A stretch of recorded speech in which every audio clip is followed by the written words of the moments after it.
I was 10 minutes from salvation when I saw her. My phone vibrated. Lily asked, "Daddy, is she okay?" I turned back. Hope slipped away quietly, but something heavier stayed with me, watching eyes, a choice made, destiny already moving forward. If you like this love story, then press like button and tell in comments where from you watching this video. For more emotional and romantic stories, press subscribe button. Watch. Thanks. I remember the way my tie felt too tight that morning, like it knew what my chest was carrying and decided to add pressure anyway. My hands shook as I adjusted it at a red light, fingers clumsy, breath shallow. I told myself it was just nerves. That this was normal. That today, of all days, I was allowed to feel afraid. The sky hung low and bruised, clouds dragging their bellies across the city as if even the weather was uncertain about what came next.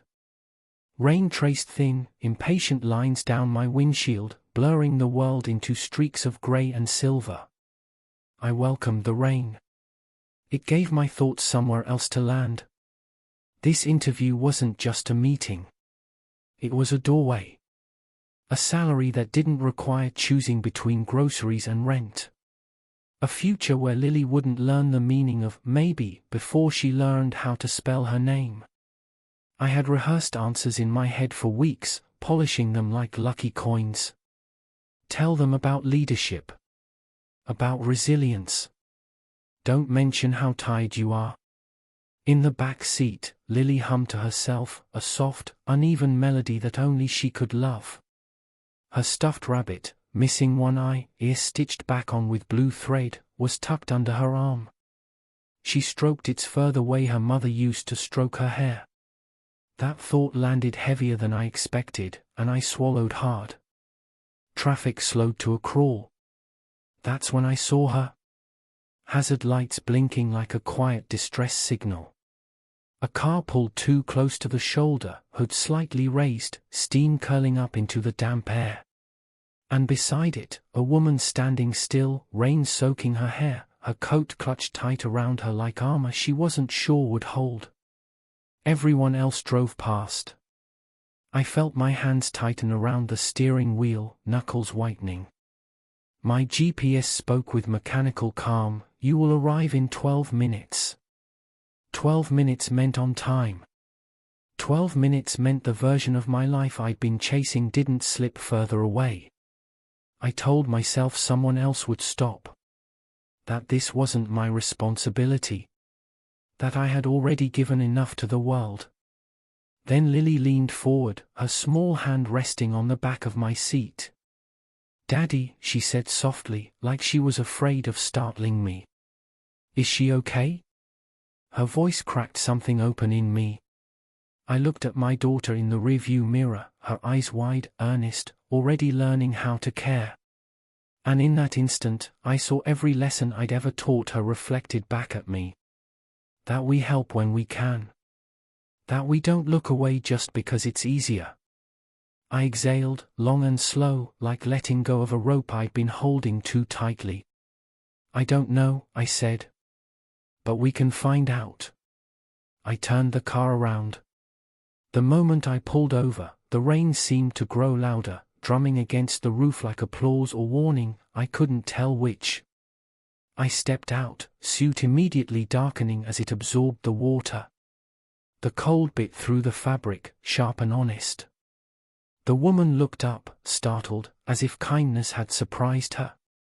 "Hi," I said, forcing a smile that felt steadier than I was. "Looks like you could use some help." Her eyes searched my face, wary but hopeful. "My car just died," she said. Her voice was calm, but it carried the thin edge of panic. "My phone won't turn on." I didn't know what to do. "You're not alone now," I told her, and meant it more than I realized. We pushed the car together, rain slicking the pavement, our shoes slipping slightly as we strained. She apologized more than once, and each time I shook my head, telling her it was fine, that this happened to anyone. The truth was, I needed this moment as much as she did, proof that I was still the kind of man Lily believed me to be. When the car was safely out of traffic, I called roadside assistance. The wait stretched. Minutes passed, then more.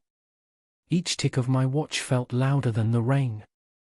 She noticed me glancing at my phone. "You're going to be late," she said quietly.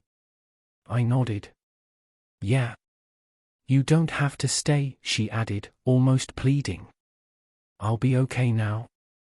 I looked back at my car, at Lily watching us through the fogged-up window, her face pressed close to the glass.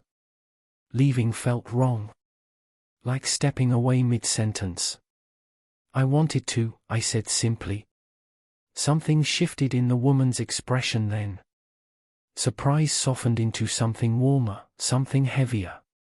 She studied me the way people do when they're trying to remember a face for later. The tow truck arrived eventually, lights flashing red and amber against the wet road. As the driver loaded her car, the woman turned to me, rain dripping from the ends of her hair. "Thank you," she said. "Really? Most people didn't even slow down."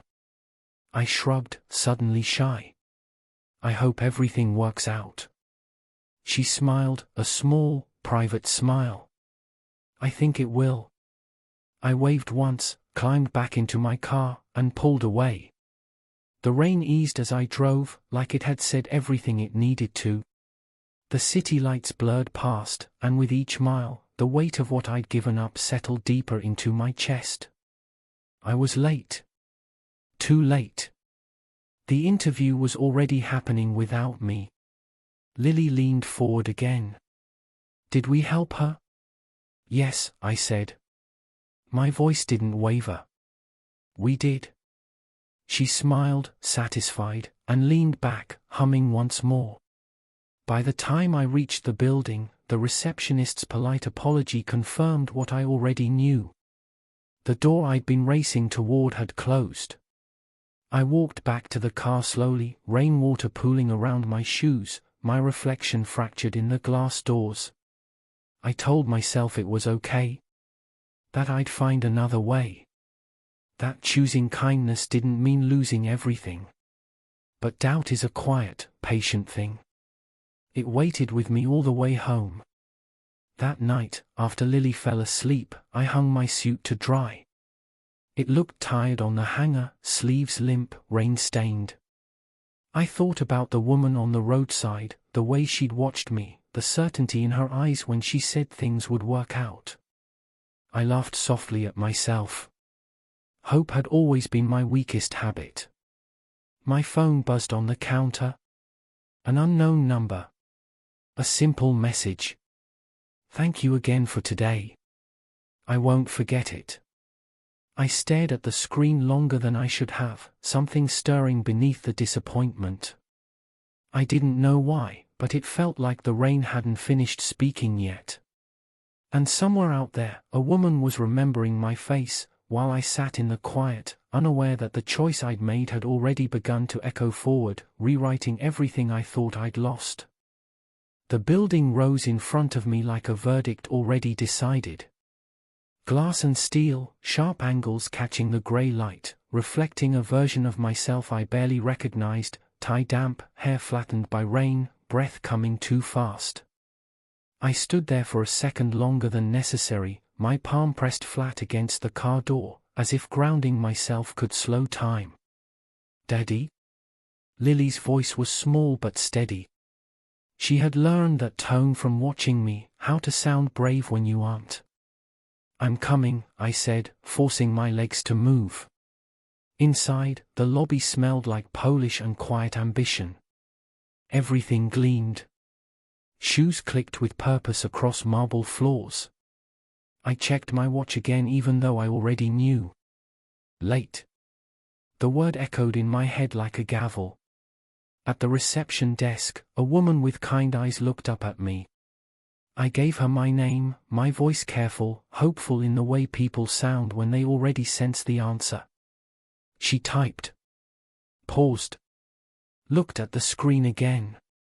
"I'm sorry," she said gently. "The panel has concluded." For a moment, I didn't understand the sentence. It floated there between us, harmless words arranged in a cruel order. Then it landed. "Oh," I said. "Just that. No argument. No plea." I nodded like this was something I had expected all along. Behind me, Lily slipped her hand into mine, her fingers warm, trusting. She squeezed once, firm and deliberate. "It's okay, Daddy," she said, like she was the adult and I was the one who needed reassurance. I smiled for her. A practice thing. A smile I'd worn through missed bills and empty refrigerators, through school meetings and long nights where sleep refused to come. It held, barely. But something inside me cracked anyway. Not loudly. Not in a way anyone else could hear. It broke the way ice breaks under quiet pressure, clean, sudden, irreversible. We walked back out into the rain. It had softened, but it still fell, thin and persistent, as if the sky hadn't finished making its point. The automatic doors closed behind us with a hushed finality that felt personal. The drive home passed in fragments. Red lights. Reflections. Lily humming again, softer this time. I answered her questions automatically, my mind replaying the same scene over and over, my car turning around, the hazard lights blinking, the woman's eyes lifting to mine. "You didn't have to stay." No. I hadn't. That night, the apartment felt smaller than usual. The walls pressed in, familiar and unforgiving. I helped Lily change into her pajamas, brushed her hair, read her favorite book, the one where the rabbit finds its way home no matter how far it wanders. "Daddy," she said as I tucked the blanket around her. "You did the right thing today." I froze. "What makes you say that?" She shrugged, already drifting. "You helped someone." I kissed her forehead, lingering there longer than usual. "Good night, Lillibug." After she fell asleep, the silence settled heavily. I turned off the lights one by one until the apartment was reduced to shadows and the soft glow of the city outside the window. Rain tapped against the glass, steady and patient, like a question that wouldn't stop asking itself. I sat on the couch, jacket folded beside me, my phone resting face down on the coffee table. The suit I'd worn hung over the back of a chair, still damp. It looked defeated. I wondered if I did too. I replayed the day again, this time slower. The moment Lily asked her question. The instant I turned the wheel. I searched for regret and found something more complicated, an ache that wasn't quite pain, a loss tangled with a strange, stubborn calm. Did I make the wrong choice? The question didn't answer itself. My phone buzzed, startling me. The sound cut through the room, sharp and out of place. I stared at it for a second before picking it up. Unknown number. A single message glowed on the screen. "Thank you for today. I hope I can repay your kindness." My first reaction was confusion. Then recognition, sliding quietly into place. Her. The woman from the roadside. I pictured her standing there, rain-soaked but composed, the way she'd looked at me like she was taking inventory of something she didn't want to forget. I frowned, thumbs hovering over the screen. I didn't reply. I wasn't sure what to say. Kindness didn't need repayment. That was something I believed deeply, had to believe. If every good act came with an expectation, the world would collapse under the weight of its own bargaining. I set the phone down, face up this time, and leaned back, staring at the ceiling. The rain outside had slowed to a whisper. Somewhere below, a car horn sounded. Life going on, indifferent. I thought about the interview panel, their empty chairs, the opportunity slipping past me like water through open fingers. I thought about Lily's future, college forms, braces, questions I wouldn't always know how to answer. Fear crept in, quiet but persistent. My phone buzzed again. Another message. Same number. You probably don't remember me. I was the woman on the roadside. I exhaled slowly. Of course she'd say that. As if I could forget. I didn't respond. Instead, I stood and walked to the window. The city looked washed clean, lights shimmering on wet pavement. For a moment, the reflection in the glass showed me two versions of myself, one standing here, one still out there on the road, deciding. I wondered who I would have been if I'd kept driving. The phone buzzed a third time. I know you were in a hurry. I could see it. That mattered. My chest tightened. There was something about her words, precise, careful, as if she chose them the way people choose stones to cross a river. I picked up the phone again, my fingers betraying me now. You don't owe me anything, I typed, then erased it. I set the phone down once more, harder this time, like ending an argument I wasn't ready to have. Sleep came in pieces that night. Dreams of blinking hazard lights and ticking clocks, of doors closing just as I reached them. I woke before dawn, heart racing, the rain finally gone. Pale morning light slipped into the room, soft and unforgiving. My phone lay silent on the table. For a moment, relief washed over me. Then disappointment followed, close behind. I didn't like that second feeling. It felt dangerous. I got Lily ready for school, packed her lunch, tied her shoes. Life resumed its rhythm, stubborn and insistent. But under everything, beneath the routine, I felt it. A pull.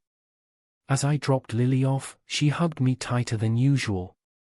You're a good dad, she said, like it was a fact she'd just discovered.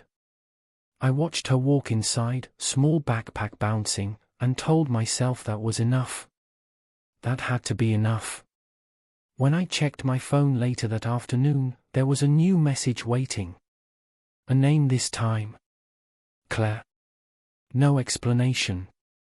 No demand. Just a name.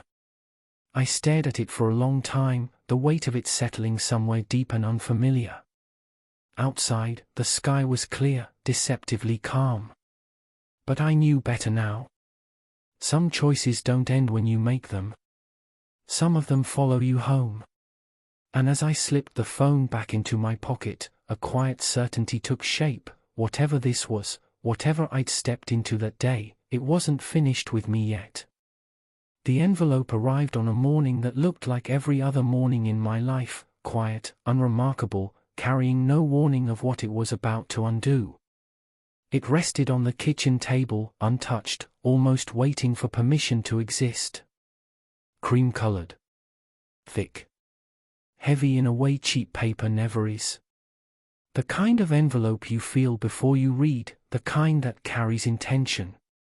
Everything else around it felt smaller, bills, flyers, Lily's school notice folded carelessly. This one didn't belong among them. My name was written in steady ink. Not rushed. Not automated. Ethan Cole. I stood there longer than I should have, listening to the hum of the refrigerator, the soft clink of Lily's spoon against her cereal bowl. My fingers hovered over the edge of the envelope, and suddenly my chest felt tight, like I already knew this moment mattered, even if I didn't yet know why. Daddy? Lily asked, looking up at me. What's that? I don't know, I said. And for once, the uncertainty didn't feel familiar. It felt charged. I opened it slowly. Inside was a card, smooth, weighty, expensive. One sentence. No apology.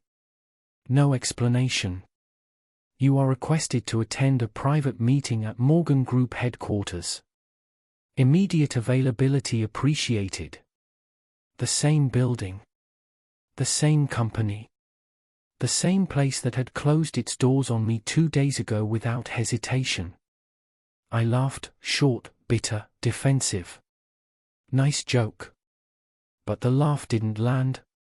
It echoed back hollow. Because something about this didn't feel like a mistake. I folded the card once, then unfolded it again. The words didn't change. My hands trembled anyway. That morning, I showered longer than usual, letting the water run hot until steam swallowed the mirror. When I wiped it clear, I stared at my reflection like it belonged to someone else. Same tired eyes. Same quiet fear. But beneath it, something unfamiliar. Expectation. I dressed carefully. Not desperately. Not carelessly. I chose clothes that still remembered confidence, even if I didn't. Lily hugged me before I left, tight and unafraid, like she trusted the world to return me safely. Good luck, she said. I didn't correct her. The drive felt unreal. The city looked sharper, louder, more alive, like it knew something I didn't. Security already had my name. That should have unsettled me. Instead, it pulled me forward. The elevator climbed in silence. Each floor lighting up felt like a heartbeat. I watched my reflection in the mirrored walls, practicing calm, practicing distance from hope. Hope had burned me too many times before. The doors opened, and everything stopped. She was standing there. Not rain-soaked. Not stranded. Not fragile. The woman from the roadside now stood framed by glass and sunlight, wearing a tailored suit that fit her like certainty. Her posture was calm. Commanding. Effortless. The kind of presence people adjust themselves around without realizing they're doing it. My mind stalled. It took a second, maybe more, for memory to collide with reality. Her eyes met mine. And in that moment, the road came rushing back. The blinking hazard lights. The rain. The way she had watched me leave like she was memorizing a face she would need later. Ethan, she said. Hearing my name from her lips felt wrong and right at the same time. I'm Claire Morgan, she continued gently. CO. The word hit like a delayed impact. CO. The air shifted. The floor felt less steady beneath my feet. I stood there, frozen, every assumption I'd made folding in on itself. She smiled, not the distant smile of someone in power, but the same quiet one from the roadside. You didn't know who I was, she said. That's why this matters. We walked into her office, and the space opened up around us, glass walls, clean lines, sunlight flooding in without permission. The city stretched below like a map of consequences. I felt exposed in all that light. She asked me to sit. I did. I owe you an explanation, she said. I shook my head automatically. You don't owe me anything. She looked at me then, really looked. That's where you're wrong. She turned toward the window. You were late that day. I saw it in your face. Most people don't stop when they're running out of time. Her words tightened something in my chest. You did, she continued. And you paid for it. I swallowed. I told myself I was okay with that. Were you? The question landed softly. Too softly. I hesitated, then let honesty win. No. She nodded, like she had already known. That interview wasn't a formality, she said. We needed someone. Someone who could lead without stepping over people to get there. Then why didn't you? My voice broke off. Because resumes tell me what people want me to see, she said. That moment on the road showed me who you are. Silence filled the space between us, not empty, but full. Heavy with meaning. She handed me a folder. Inside was an offer. Not just a job. Trust. Responsibility. A future that didn't start with the word maybe. I'm not asking for an answer today, she said. I just wanted you to know why you're here. I stood slowly, heart racing, the room spinning just enough to remind me this was real. I never expected any of this, I said. I know, she replied. Neither did I. As I turned to leave, her voice stopped me. Ethan. I looked back. Kindness doesn't always return the way we imagine, she said. But it always returns. The elevator ride down felt longer. My reflection stared back at me, changed, unsettled, standing on unfamiliar ground. Outside, the sky was clear, almost cruel in its calm. I stepped onto the sidewalk, the folder tucked under my arm, my heart carrying more weight than it had in years. Above me, in that glass tower, a woman watched a man walk away knowing full well. This wasn't just an invitation. It was a beginning. And nothing in my life would ever be untouched by the choice I made on that road. Claire didn't offer me a position that day. Not at first. Instead, she asked me to sit again, this time not across a desk, but beside a small round table near the window. The city stretched beneath us, sunlight brushing the buildings like a reminder that life kept moving whether we were ready or not. She loosened her posture, the CEO armor easing just enough to reveal the woman underneath. Tell me about Lily, she said. The question caught me off guard. Not tell me about your experience. Not walk me through your resume. But my daughter's name, spoken carefully, like it mattered. I hesitated, fingers curling together. Lily wasn't a bullet point. She was the reason I measured time in lunches packed and lights turned off early. She's 6, I said. Loves drawing animals that look nothing like animals. Hates broccoli. Thinks the world is kinder than it usually is. Claire smiled faintly, not interrupting. Listening in a way that made the room feel smaller, quieter. She lost her mother when she was 3, I continued, my voice lowering. Some days she remembers. Some days she doesn't. I never know which one will hurt more. Claire's gaze didn't waver. The silence between us shifted, no longer professional, no longer guarded. Just human. She asks about her, I said. At night, mostly. When the world slows down enough for questions to find her. I hadn't planned to say that. I hadn't planned to say any of it. But once the door opened, the truth stepped forward without asking permission. Claire folded her hands together. And you? I blinked. What about me? How do you survive the nights? The question landed softly, and split something open. I don't, I admitted. Not always. I told her about the nights I skipped dinner so Lily could eat twice. About standing in the grocery aisle doing math in my head, choosing between fruit and milk. About lying awake listening to the radiator knock like it was keeping count of my failures. I didn't dress it up. I didn't turn it into heroism. It was just survival. Claire leaned back slightly, absorbing each word. When she spoke again, her voice was quieter. You chose humanity over ambition, she said. That's rare. I swallowed, throat tight.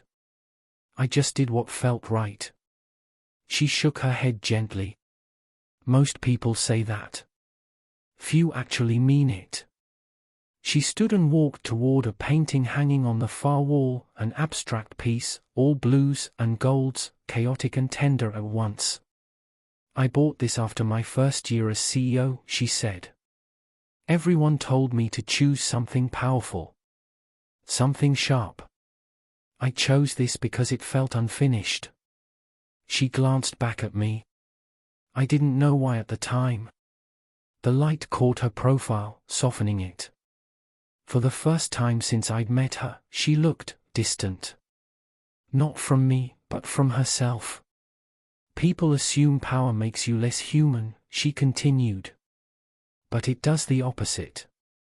It isolates you. Everyone wants something. No one shows you who they are when it costs them something. She turned to face me fully now. You did. The room felt warmer. Or maybe I was just breathing differently. Claire returned to the table and slid a folder toward me, not the same one from before. This one was thinner. Intentional. This is the role, she said. But more importantly, this is the space I want you to occupy. I opened it slowly. The title mattered, but not as much as the language beneath it. Trust. Autonomy. Leadership rooted in ethics, not optics. It wasn't a ladder. It was ground. You're not here because you were kind to me, she said firmly. You're here because you were kind when you thought it would cost you everything. I closed the folder, hands steady now. Respect, I said quietly. That's what you're offering. She nodded. Yes. Something passed between us then, not attraction exactly, not yet. Something quieter. Recognition. We talked longer after that. About the company's culture. About burnout. About how success feels hollow when no one is allowed to see you fail. At some point, she asked about my wife. Her name felt heavy in my mouth. But I said it anyway. She painted, I told her. Sunsets, mostly. She said they reminded her that endings could still be beautiful. Claire listened like it mattered. She left one unfinished, I added. It's still leaning against the wall in our living room. What does it look like? Claire asked. Like she meant to come back, I said. The words hung between us, fragile. When we finally stood to leave, the sun had shifted. The city below looked different, longer shadows, softer edges. Claire walked me to the door, but she didn't reach for the handle right away. This isn't just a job, she said. I want to be clear about that. I know, I replied. And boundaries matter, she added. We'll take this one step at a time. I met her gaze. That's all I know how to do. She smiled, small, genuine. As I stepped into the elevator, the doors closing slowly, I felt it again, that sense of standing at the edge of something unnamed. Not romance. Not ambition. Possibility. The ride down felt quieter than before. Not because the world had softened, but because I had. Outside, the sky had turned a gentle grey, clouds drifting like thoughts not yet formed. I pulled out my phone instinctively. A message from Lily's school. She asked if you could come to the art show next week. I smiled. As I walked toward my car, I realized something that stopped me mid-step. For the first time since my wife died. For the first time since Lily became my entire universe.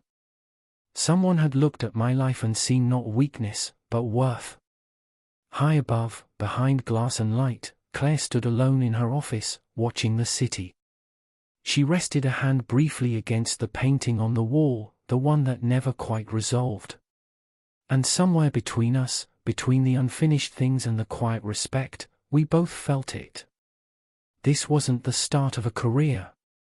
It was the beginning of something far more dangerous. Something that asked not just for competence, but for the heart we'd both been protecting too carefully. Claire didn't rush me. Not once. She arrived quietly into our lives like a soft breeze through a cracked window, gentle, persistent, and impossible to ignore. Not the kind of storm that topples everything in its path, but the kind that lingers, reshapes the air, and leaves behind something new, something fragile and real.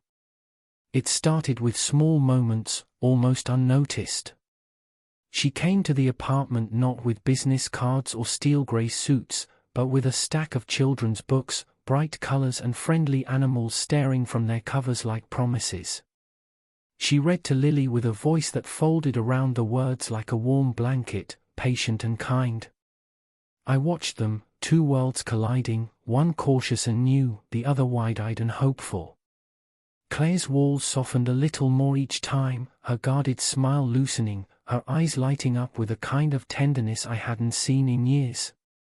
She learned the rhythms of our days, the way Lily needed a kiss before bed, the way she counted stars on her ceiling, the way my hand was always just a little too tired to reach out but never too tired to hold hers. One evening, as the city outside settled into twilight, Claire sat beside me on the worn couch. The soft hum of the heater filled the spaces between words as she confessed something she'd been holding back.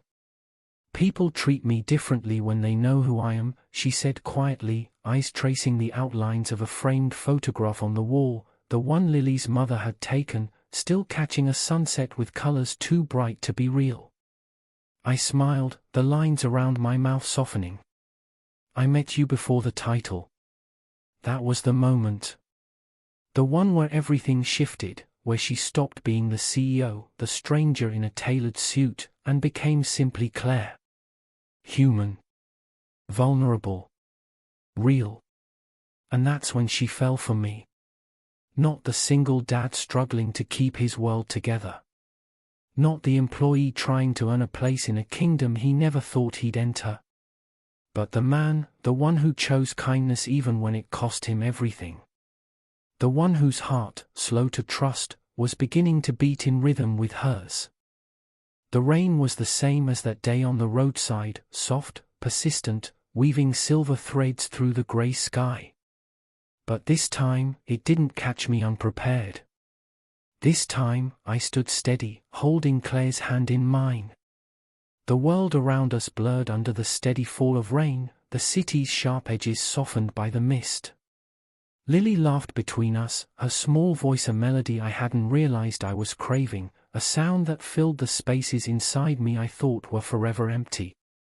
Months had passed since that first fateful moment when kindness had rewritten the rules of my life.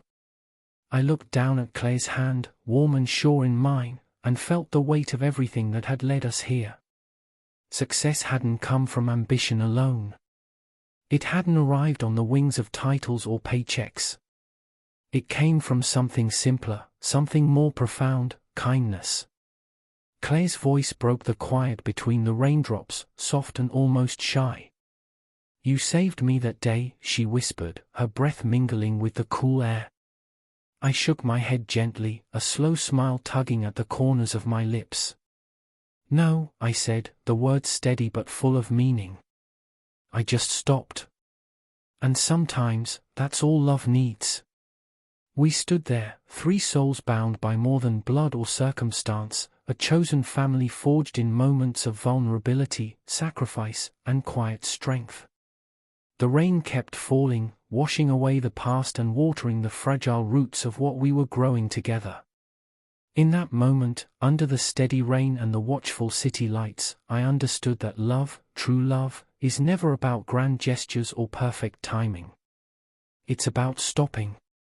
Choosing. Holding on. And knowing that sometimes, that's enough.